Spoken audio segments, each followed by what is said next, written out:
प्यारे बच्चे, स्वागत है आपका जीकेवी केमिस्ट्री में। मेरा नाम जोगेंद्र सिंह है। तो देखो, इस लेक्चर का जो अपना प्राइम एम है, जो मेन ऑब्जेक्टिव है, वो क्या क्या पढ़ना है अपने को, न्यूक्लियोफाई के बारे में पढ़ना है और क्या पढ़ना है। ठीक है, ध्यान से सुनना। तो देखो, आपने न्यूक्लियोफाई एंड इलेक्ट्रोफाई के बारे में ये जो बेसिक होता है वो आपने जनरल ऑर्गेनिक केमिस्ट्री में पढ़ लिया, जिसको हम जीओसी के नाम से भी जानते हैं। ठीक है, तो इसमें देखो न्यूक्लियोफाई के बारे में हमको थोड़ा बहुत जानना है। ठीक है, और क्या पढ़ना है, न्यूक्लियोफिलिसिटी के बारे में पढ़ना है, और किसके बारे में पढ़ना है, बेसिस के बारे में पढ़ना है, और ऐसे कौन कौन से फैक्टर होते हैं जो इनको इफेक्ट करते हैं, उनके बारे में हमको जानना है। बहुत इंपॉर्टेंट टॉपिक है, ऑर्गेनिक रिएक्शन में काम में आता है, कब कौन सा न्यूक्लियोफिलिसिटी बढ़ाएगा, कब इंक्रीज होगा, कब क्या होगा। तो देखो, अपना प्राइम एम है न्यूक्लियोफाई के बारे में जानना और बेसिस के बारे में जानना। ठीक है, तो जैसे जैसे देखो आगे मैं समझाता हूँ, आगे ध्यान से देखो। तो देखो मैंने लिखा है पहले हेडिंग न्यूक्लियोफाई। तो देखो, आपको पता है न्यूक्लियोफाई को देखो यार कैसे भी डिनोट कर सकते हो आप, NU नेगेटिव। ठीक, आई होप आपको पता है। तो देखो, ये न्यूक्लियोफाई क्या होते हैं आपके, इलेक्ट्रॉन रिच। इलेक्ट्रॉन रिच का मतलब क्या है, इनके पास में इलेक्ट्रॉन क्लाउड क्या होता है यार, ज़्यादा। ठीक है, मैं ऐसा भी बोल सकता हूँ कि यार ये आपके, या फिर मैं ऐसा भी बोल सकता हूँ कि देखो न्यूक्लियोफाई कौन होंगे, इलेक्ट्रॉन रिच। या फिर मैं ऐसा बोल सकता हूँ कि एटलीस्ट उसके पास में एटलीस्ट वन लोन पेयर हो। ठीक है, ऐसा कंपाउंड जिसके पास में एटलीस्ट वन क्या हो, लोन पेयर, तो वो कैसे बिहेव कर सकता है आपका, न्यूक्लियोफाई की तरह। ठीक है, या फिर मैं ऐसा भी बोल सकता हूँ, या फिर उसके पास में कौन सा चार्ज हो, नेगेटिव चार्ज। तो ये मैंने आपको बताया। ठीक है, तो देखो मैं ऐसे कुछ एग्जाम्पल करा देता हूँ। जैसे कि देखो, आपका वाटर है, वाटर में ऑक्सीजन के पास में कितने लोन पेयर होते हैं आपके, 2। ठीक है, तो ये आपका कैसे बिहेव करेगा, ऐसे न्यूक्लियोफाई। या फिर आपका RNH2 हो गया। ठीक है, या फिर आपका RNH लोन पेयर R। ठीक है, या फिर आपका अगर देखो मैं अगर क्लासिफाई करना चाहूँ इन अमाइन को, तो देखो ये अमाइन आपका 1 डिग्री होता है। ठीक है, ये अमाइन आपका 2 डिग्री, ये अमाइन आपका 3 डिग्री। ठीक है, तो मैं दोबारा से लिख देता हूँ, आई होप दिख नहीं रहा आपको, 1 डिग्री, 2 डिग्री, 3 डिग्री। ठीक है, तो देखो ड्यू टू लोन पेयर को मैं हाईलाइट कर लेता हूँ। लोन पेयर की वजह से ये कैसे एक्ट करेंगे एज ए आपके न्यूक्लियोफाई। ठीक है, तो मैंने लिखा है इधर एटलीस्ट एक लोन पेयर होना चाहिए, अगर एक से ज़्यादा है तब भी चलेगा, कोई दिक्कत नहीं है। जैसे कि देखो, ये मैं अमोनिया के ऊपर देखो, नाइट्रोजन के पास में कितने लोन पेयर है आपके, 1। ठीक है, तो ये मैंने कुछ एग्जाम्पल लिखे हैं आपको जो आपके न्यूक्लियोफाई की तरह बिहेव कर सकते हैं। और भी एग्जाम्पल पॉसिबल होते हैं, मैंने कुछ एग्जाम्पल सेलेक्टेड लिखे हैं। ठीक है, तो देखो न्यूक्लियोफाई क्या होंगे, electron rich, at least one lone pair, या फिर नेगेटिव चार्ज। अब देखो ध्यान से, अब यार बेसिसिटी क्या होती है। ठीक है, बेसिसिटी क्या होती है, ध्यान से सुनना, ध्यान से, कि ये एक टेंडेंसी है कि देखो जो अपना इलेक्ट्रॉन पेयर है किसको डोनेट करे, आपका H+ आयन को। तो देखो ध्यान से सुनो, इसमें और इसमें मैं डिफरेंस बताऊंगा। पहले आप बेसिसिटी समझो कि ये एक टेंडेंसी है इलेक्ट्रॉन पेयर डोनेट करने की, वो भी किसको, स्पेशली किसको, H+ आयन को। ध्यान से सुनना कि देखो आपका इलेक्ट्रॉन पेयर किसको डोनेट होगा, आपका H+ आयन को। ठीक है, और ये जो न्यूक्लियोफाई होता है वो किसी को भी डोनेट कर सकता है। ठीक है, तो बेसिसिटी क्या होगी, इलेक्ट्रॉन पेयर डोनेट किया आपने H+ आयन को। अब देखो ध्यान से देखो, एक जीके भी लिख रखा है मैंने।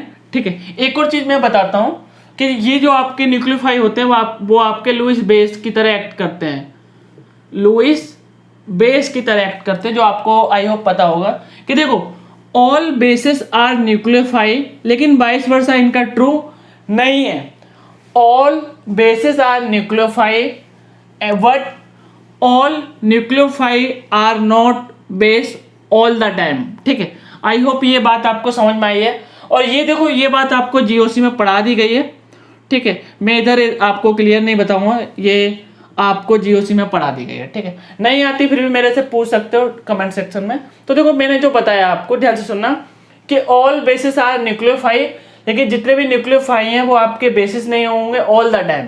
अब देखो मैंने 2 एग्जाम्पल दे रखे हैं यार, इसमें मैं ऐसे क्लासिफाई करूंगा कि कब कौन बेस की तरह एक्ट करेगा, कौन आपका न्यूक्लियोफाई की तरह एक्ट करेगा। तो देखो तो देखो Na पे मैं पॉजिटिव लगा दूं, OH पे क्या लगा दूं, नेगेटिव। इधर मैं Na पे पॉजिटिव, OH पे क्या लगा दूं, नेगेटिव, ठीक है।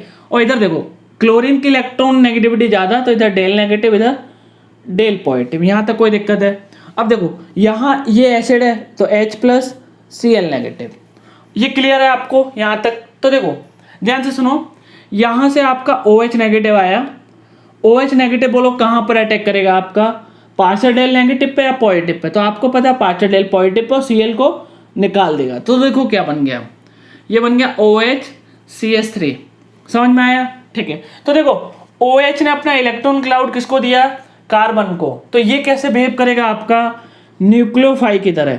ध्यान से सुनना, OH ने जो अपना नेगेटिव चार्ज है इलेक्ट्रॉन क्लाउड किसको दिया, कार्बन को, तो बोलो ये किसकी तरह बिहेव करेगा, न्यूक्लियोफाइल की तरह, ठीक है। और क्या बनेगा, Na positive plus Cl negative, तो ये बन गया NaCl। अब देखो ध्यान से, इधर से आएगा आपका OH नेगेटिव, अब बोलो OH नेगेटिव H पॉजिटिव को लेगा या फिर Cl नेगेटिव को, तो आपको पता है नेगेटिव नेगेटिव में क्या होगा आपका रिपल्शन, तो बोलो क्या लेगा ये, पॉजिटिव को, तो बोलो क्या बन गया, वाटर।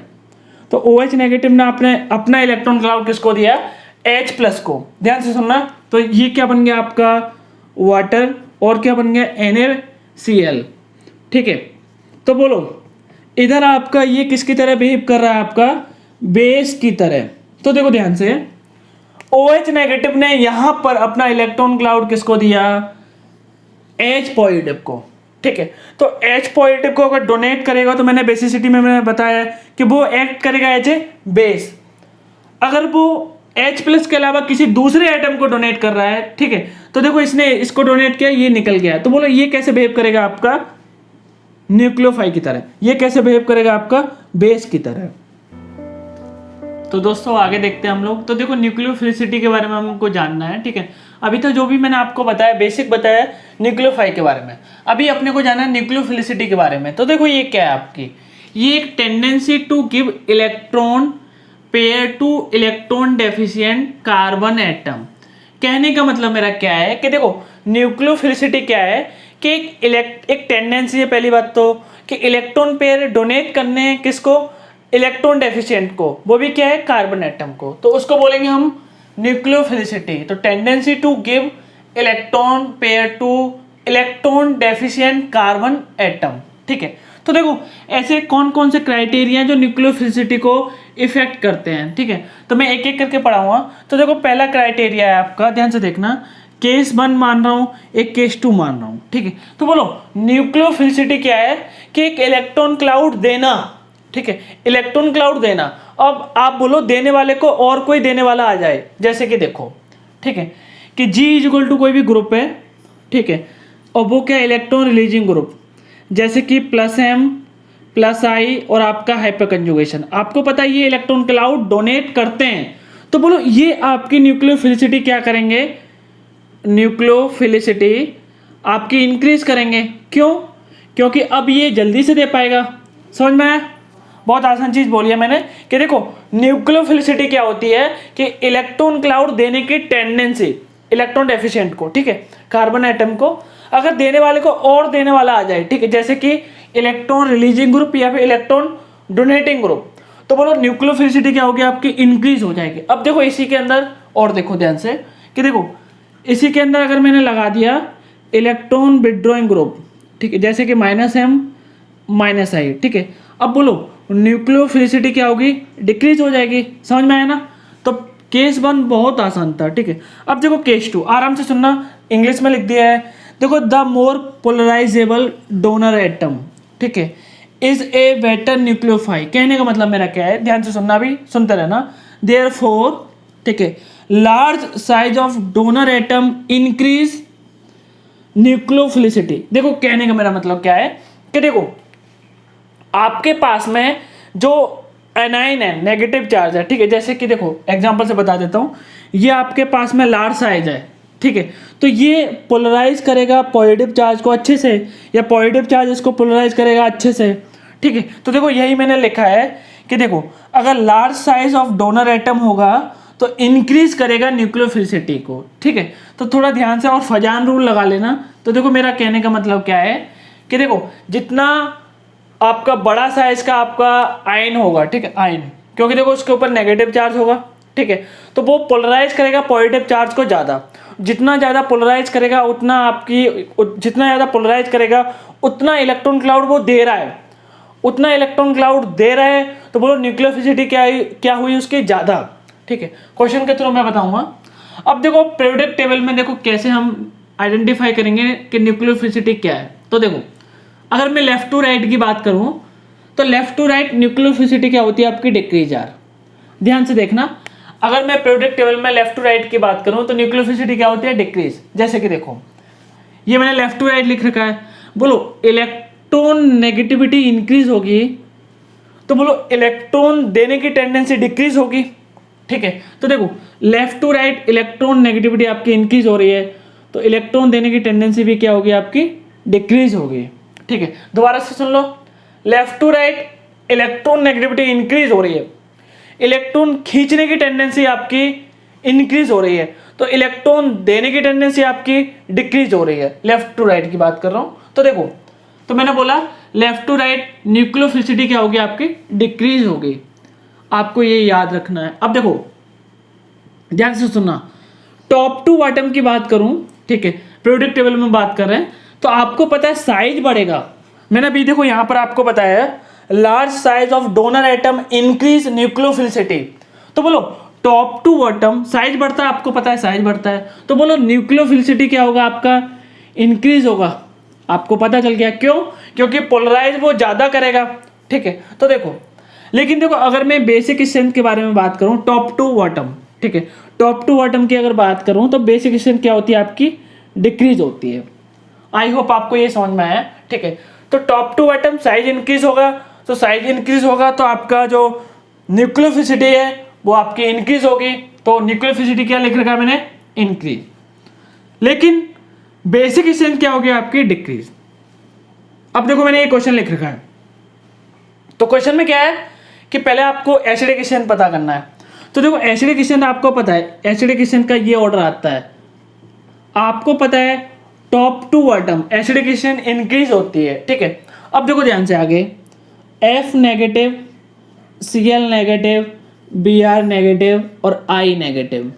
एक और बार लिख लेता हूं मैं, F negative, Cl negative, Br negative और I नेगेटिव, ठीक है।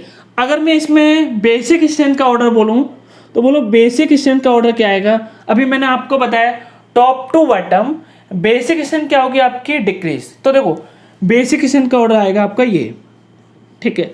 अगर मैं न्यूक्लियोफिलिसिटी का ऑर्डर अगर मैं बात करूं तो देखो न्यूक्लियोफिलिसिटी का इसमें ऑर्डर क्या आएगा, देखो फ्लोरीन छोटा साइज का, क्लोरीन और बड़ा, ब्रोमीन और बड़ा, आयोडीन और बड़ा। तो आपको समझाया मैंने, जितना बड़ा साइज होगा उतना न्यूक्लियोफिलिसिटी क्या होगी आपकी ज़्यादा, क्योंकि उतना ज़्यादा वो पोलराइजेबल होगा किसी भी दूसरे पॉजिटिव चार्ज के लिए। तो बोलो इधर आपका न्यूक्लियोफिलिसिटी का ऑर्डर क्या है, ये। तो देखो इतना याद रखना, बहुत आसान चीज़ मैंने बताई है कि लेफ्ट टू राइट न्यूक्लियोफिलिसिटी क्या होगी, डिक्रीज होगी, टॉप टू बॉटम आपकी न्यूक्लियोफिलिसिटी क्या होगी, इंक्रीज होगी, लेकिन बेसिक स्ट्रेंथ क्या होगी आपकी, डिक्रीज होगी। और एसिडिक स्ट्रेंथ के बारे में आपको पता है। दोस्तों आगे बढ़ते हैं। तो देखो जीके भी है आपका, स्टेरिक इफेक्ट ऑन न्यूक्लियोफिलिसिटी। कहने का मेरा मतलब क्या है, प्राइम फोकस क्या है अपना, कि देखो स्टेरिक इफेक्ट की वजह से आपकी न्यूक्लियोफिलिसिटी पे क्या असर पड़ेगा। और एक और चीज ध्यान से सुनना कि मैंने इस लेक्चर में बहुत सारी थ्योरी लिख दी है, ठीक है। तो थ्योरी का जो मेन पॉइंट है, इंपोर्टेंट पॉइंट है, वही आपको ओनली याद रखना है, ऐसा नहीं कि पूरा रट लेना है, नहीं। तो देखो ध्यान से सुनो कि देखो यहाँ पर भी ऑक्सीजन नेगेटिव को, ऑक्सीजन के ऊपर नेगेटिव चार्ज, यहाँ पर भी ऑक्सीजन के ऊपर नेगेटिव चार्ज। तो पहले मैं तुमको एक चीज रिकॉल कराना चाह रहा हूँ कि न्यूक्लियोफिलिसिटी क्या थी, कि टेंडेंसी इलेक्ट्रॉन क्लाउड देने की, वो भी किसको, कार्बन एटम को, ठीक है। आई होप ये याद है। तो देखो ध्यान से देखो, तो देखो इसका नाम क्या है, टर्सरी ब्यूटॉक्साइड। देखो इस कार्बन की डिग्री क्या है, 3 डिग्री, ठीक है। तो इसका नाम क्या है, टर्सरी ब्यूटॉक्साइड। इसका नाम क्या है, इथॉक्साइड। तो देखो यार ऑक्सीजन के पास में देखो ये मिथाइल का क्राउडनेस, इस मिथाइल का क्राउडनेस, इस मिथाइल का क्राउडनेस। ध्यान से सुनना कि देखो न्यूक्लियोफिलिसिटी क्या थी, कि इलेक्ट्रॉन क्लाउड देने का, वो भी किसको, आपके कार्बन एटम को, जो कि इलेक्ट्रॉन डेफिशिएंट था। तो बोलो ध्यान से कि देखो इस ऑक्सीजन के पास में जो कार्बन है उसके पास में इलेक्ट्रॉन क्लाउड आपका ज़्यादा है। तो देखो यार इधर स्टेरिक हिंड्रेंस बहुत ज़्यादा है, तो थोड़ा बहुत यहाँ पर भी आएगा। तो जो ऑक्सीजन के ऊपर जो नेगेटिव चार्ज है वो अपना इलेक्ट्रॉन क्लाउड कार्बन एटम को, इलेक्ट्रॉन डेफिशिएंट को आसानी से दे पाएगा क्या? नहीं दे पाएगा। ध्यान से सुनो कि देखो इधर आपका स्टेरिक क्लाउड ज़्यादा है, ऐसे समझो स्टेरिक क्लाउड ज़्यादा है, तो ये अपना इलेक्ट्रॉन क्लाउड कार्बन एटम को आसानी से नहीं दे पाएगा। तो देखो, और देखो इधर स्टेरिक क्लाउड कम है कंपेयर टू इससे, तो बोलो इधर ये आसानी से दे पाएगा। तो देखो ये देखो ध्यान से सुनना, ये क्या आपका स्ट्रॉन्गर बेस क्यों है? क्योंकि देखो कार्बन एटम को तो नहीं दे पाएगा, लेकिन आपका H+ को तो दे सकता है ना, क्योंकि H+ क्या आपका छोटा एटम, ठीक है। तो देखो ये क्या आपका स्ट्रॉन्गर बेस, लेकिन बीकर क्या है? Nucleophile. Bigger nucleophile can not approach the carbon atom so easily. समझ में आया ना? क्योंकि कार्बन एटम को अप्रोच नहीं कर सकता, क्योंकि ये स्टेरिक हिंड्रेंस ज़्यादा है। तो ध्यान से सुनना कि अगर स्टेरिक क्लाउड बढ़ेगा, इंक्रीज होगा, तो मैं ऐसा बोल सकता हूँ बेसिक स्ट्रेंथ जो आपका है, ठीक है, जो आपका बेसिक स्ट्रेंथ है वो क्या होगा? आपका इंक्रीज होगा। ध्यान से सुनो, तो देखो ये बहुत अच्छा बेस है कंपेयर टू इससे। तो देखो ये क्या आपका इसके रेस्पेक्ट में, ये क्या आपका बीकर बेस, लेकिन बीकर बेस है, लेकिन अच्छा क्या है? न्यूक्लियोफाई। लेकिन स्ट्रॉन्गर क्या आपका?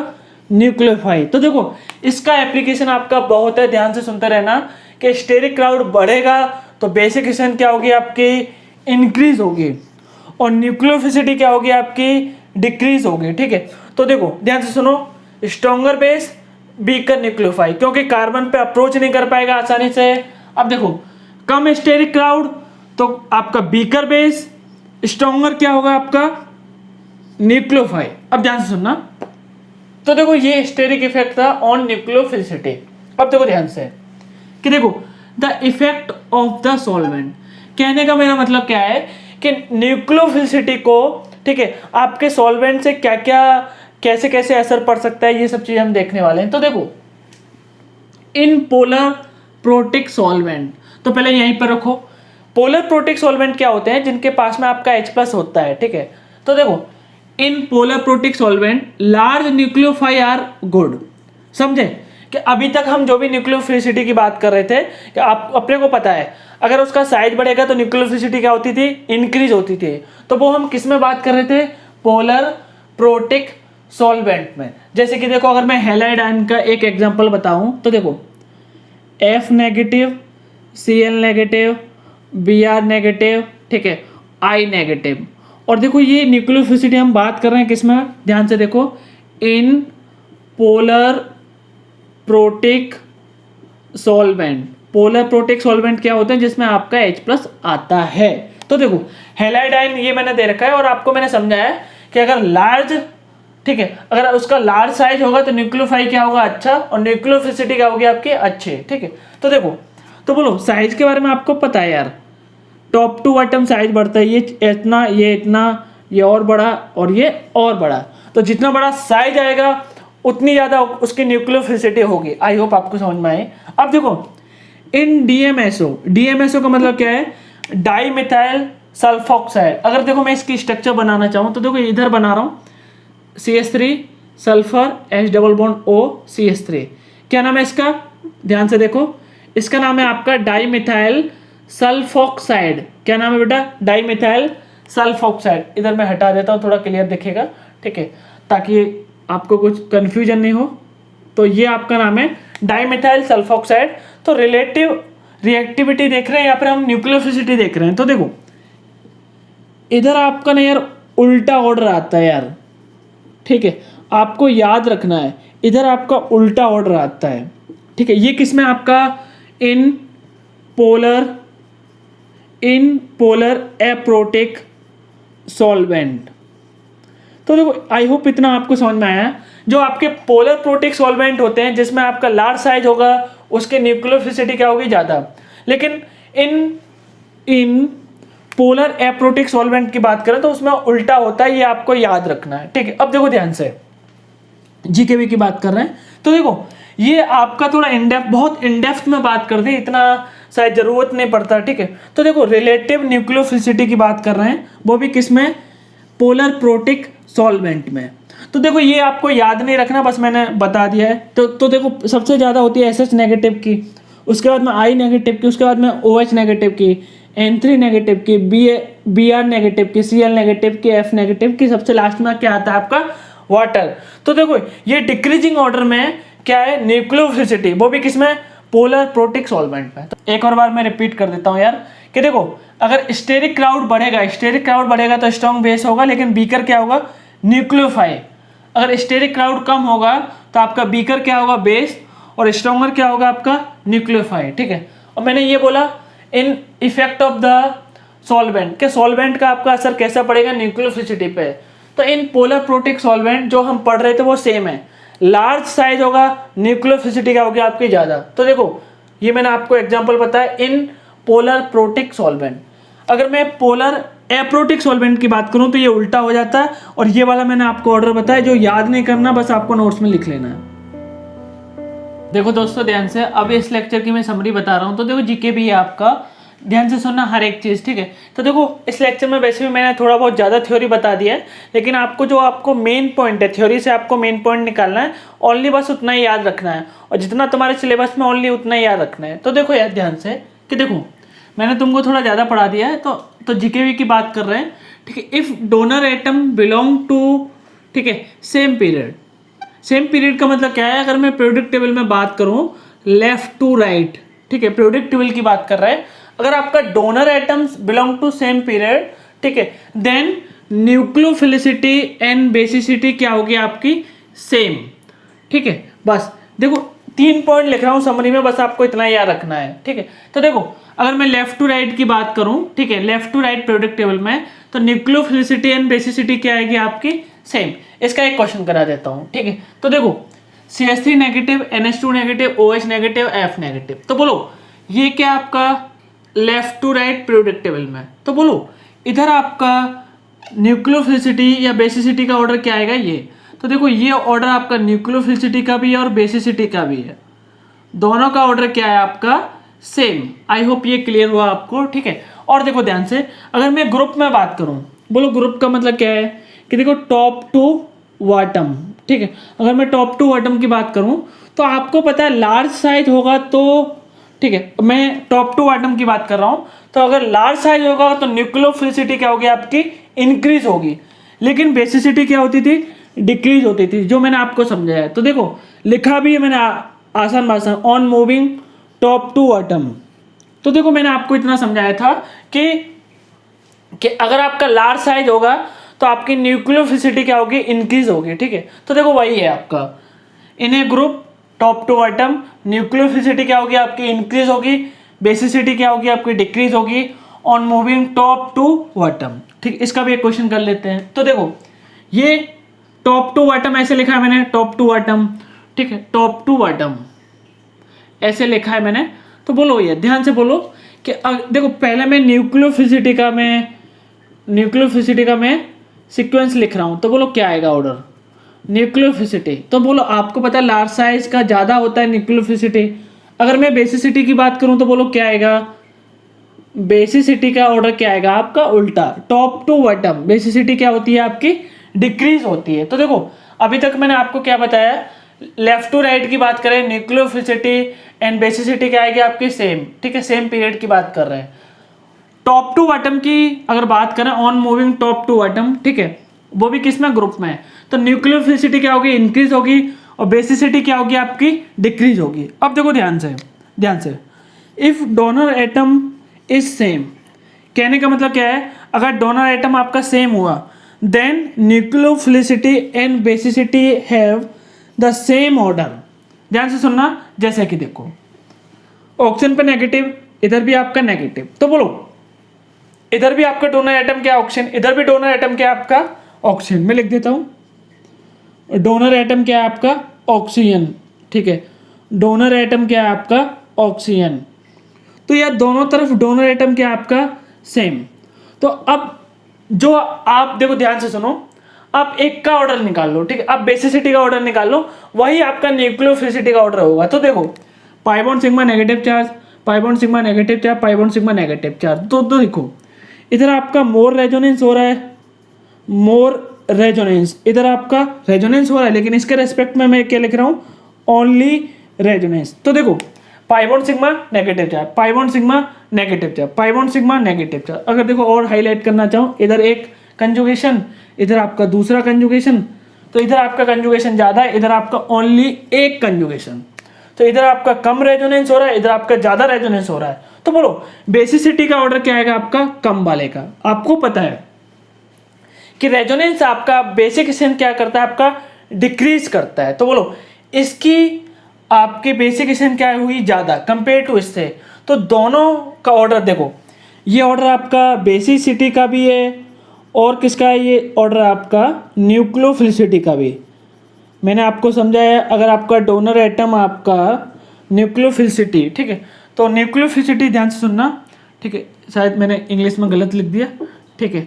तो न्यूक्लियोफिलिसिटी जो आपका ऑर्डर है, ठीक है, ये एंड बेसिसिटी का ऑर्डर है वो आपका क्या आएगा, सेम। तो देखो ध्यान से, अगर मैं एक और बार रिपीट करना चाहूँ, लेफ्ट टू राइट की बात करें nucleophilicity and basicity same, top to bottom की बात करें तो टॉप टू बॉटम न्यूक्लियोफिलिसिटी बढ़ेगा और आपका बेसिसिटी क्या होगा, डिक्रीज होगा। अगर डोनर एटम आपका सेम है, ठीक है, डोनर एटम अगर आपका सेम है तो न्यूक्लियोफिलिसिटी एंड बेसिसिटी क्या होगा आपका, सेम। जैसे कि मैंने एग्जांपल कराया, एक बार आप बेसिकेशन का ऑर्डर निकालो, वही आपका जो ऑर्डर होगा वही आपका न्यूक्लियोफिलिसिटी का ऑर्डर होगा।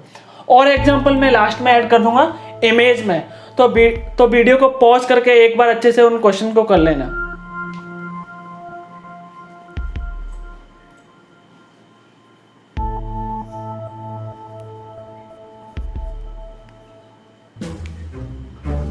तो प्यारे दोस्तों, इसी के साथ में ये लेक्चर आपका ख़त्म होता है, ठीक है। तो देखो इस लेक्चर में मैंने जो आपको एक एक बारीकी इन्फॉर्मेशन बताई है, एक एक इम्पोर्टेंट जो पॉइंट बताए हैं, वो उन्हीं को आपको याद रखना है। ऐसा नहीं कि पूरा इन्फॉर्मेशन आपको रटना, नहीं, जो आपका पूरा देखो, पूरा जो मैंने थ्योरी बताया, थ्योरी में से कुछ पॉइंट हैं जो आपको याद रखने हैं, ठीक है। तो वो उन्हीं का आप शॉर्ट नोट्स बनाना और एटलीस्ट 2 से 3 बार इस लेक्चर के जो आपने नोट्स बनाए हैं उनको आप रिवाइज करना और आपकी समझ में आ जाएगा, ठीक है। बहुत इंपॉर्टेंट टॉपिक है, ऑर्गेनिक रिएक्शन में काम आएगा कि किसकी न्यूक्लियोफिलिसिटी आपकी ज़्यादा होती है, कौन जल्दी से रिएक्ट करेगा, कौन आपका स्लो रिएक्ट करेगा, ठीक है। तो बहुत सारा जो अपना प्राइम फोकस था इस लेक्चर का, एक तो न्यूक्लियोफाइल के बारे में देखना, न्यूक्लियोफिलिसिटी के बारे में देखना, और उसके ऐसे कौन कौन से क्राइटेरिया हैं जिनसे आपका न्यूक्लियोफिलिसिटी आपकी डिसाइड होती है, ठीक है। और उसके बाद में था आपका न्यूक्लियोफाइल एंड बेस में डिफरेंस करना, ठीक है। तो यही आपके थोड़े बहुत जो पॉइंट थे जो मैंने आपको बताया। तो नेक्स्ट लेक्चर में मिलते हैं, धमाकेदार पढ़ो, ठीक है, और धन्यवाद।